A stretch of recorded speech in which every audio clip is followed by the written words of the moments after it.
നിങ്ങൾക്ക് കിട്ടിയ സൗഭാഗ്യങ്ങൾക്ക് നിങ്ങൾ ആദ്യം പ്രപഞ്ചത്തോട് നന്ദി പറയാൻ തുടങ്ങുമ്പോൾ നിങ്ങൾക്ക് ആവശ്യമായ ഫ്രീക്വൻസിയിലുള്ള സാഹചര്യങ്ങളും പ്രപഞ്ചം നിങ്ങളുടെ അടുത്ത് എത്തിക്കും.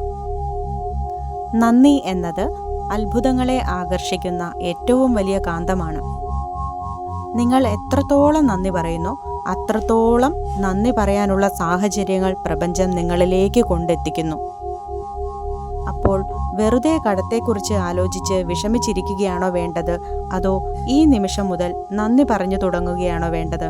ഇത് പ്രാക്ടീസ് ചെയ്യാൻ തുടങ്ങുമ്പോൾ നിങ്ങൾക്ക് ചിലപ്പോൾ ഇതൊരു യാന്ത്രികമായ ചടങ്ങായി മാത്രം തോന്നാം. ദിവസവും രാവിലെ എണീറ്റ ഉടനെ താങ്ക് യു പറഞ്ഞു തുടങ്ങുക. ഈ പുതിയ പ്രഭാതം എന്നെ കാണിച്ചതിന് നന്ദി. എൻ്റെ ഹൃദയം ഇടിക്കുന്നതിന് നന്ദി. കാരണം ഈ ഹൃദയമുള്ളതുകൊണ്ടാണല്ലോ എനിക്കിന്ന് ജീവനോടെ ഇരിക്കാൻ സാധിക്കുന്നത്. ഞാൻ ഇന്ന് ജീവനോടെ ഇരിക്കുന്നതിന് ഏറ്റവും വലിയ തെളിവാണ് ഈ ഹൃദയം. ഞാൻ കിടക്കുന്ന ഈ കിടക്കയ്ക്ക് പോലും നന്ദി. കാരണം എനിക്ക് സുരക്ഷിതവും സമാധാനപരവുമായ ഒരു ഉറക്കം തന്നു. എൻ്റെ കാലുകൾക്ക് നന്ദി. അതുകൊണ്ടാണല്ലോ എനിക്ക് എണീറ്റ് നടക്കാനും എൻ്റെ കാര്യങ്ങൾ ചെയ്യുവാനും സാധിക്കുന്നത്. ഇങ്ങനെ നിസ്സാരമെന്ന് തോന്നുന്നതും വളരെ പ്രധാനപ്പെട്ടതുമായ 10 കാര്യങ്ങൾക്ക് നിങ്ങൾ നന്ദി പറഞ്ഞു തുടങ്ങുക. ഇതൊരു ചെറിയ കാര്യമല്ല.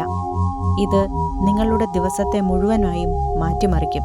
അതോടുകൂടി അന്നത്തെ ദിവസം നിങ്ങൾ ഹൈ ഫ്രീക്വൻസിയിലേക്ക് ട്യൂൺ ചെയ്യപ്പെടുകയാണ് ചെയ്യുന്നത്.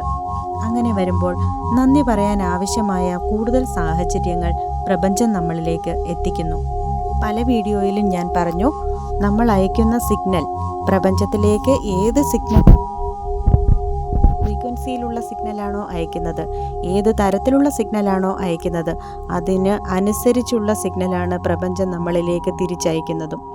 അതുകൊണ്ട് നമ്മൾ താങ്ക് യു ആണ്, അതായത് നന്ദി പറച്ചിലാണ് പ്രപഞ്ചത്തിലേക്ക് അയക്കുന്നതെങ്കിൽ നന്ദി പറയാനുള്ള സാഹചര്യങ്ങൾ വീണ്ടും വീണ്ടും പ്രപഞ്ചം സൃഷ്ടിച്ചുകൊണ്ടിരിക്കും. അങ്ങനെ മനസ്സിനെ റീപ്രോഗ്രാം ചെയ്തുകൊണ്ട് തന്നെ നമ്മളുടെ എല്ലാ പ്രശ്നങ്ങളും തീർക്കാൻ നമുക്ക് സാധിക്കും. ഇത് ഹെൽത്തിൻ്റെ കാര്യത്തിലാണെങ്കിലും പണത്തിൻ്റെ കാര്യത്തിലാണെങ്കിലും റിലേഷൻഷിപ്പിൻ്റെ കാര്യത്തിലാണെങ്കിലും നിങ്ങൾക്ക് വർക്കൗട്ട് ചെയ്യാവുന്ന നല്ലൊരു മെത്തേഡാണ്.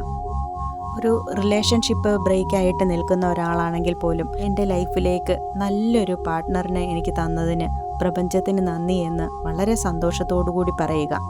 നിങ്ങൾ ആഗ്രഹിക്കുന്ന പോലൊരു പാർട്ട്ണറിനെ നിങ്ങൾക്ക് ലഭിച്ചിരിക്കും. ഞാൻ ഇതൊക്കെ പറയുമ്പോഴും നിങ്ങളുടെ ഉപബോധ മനസ്സിൽ ഒരു കാര്യം മന്ത്രിക്കുന്നുണ്ടാകും. ഇതൊക്കെ നടക്കുമോ? നന്ദി പറഞ്ഞാൽ കടം വീട്ടാൻ പറ്റുമോ? കുറച്ചുകൂടി വിശദമായിട്ട് അടുത്ത അധ്യായത്തിൽ പറയാം.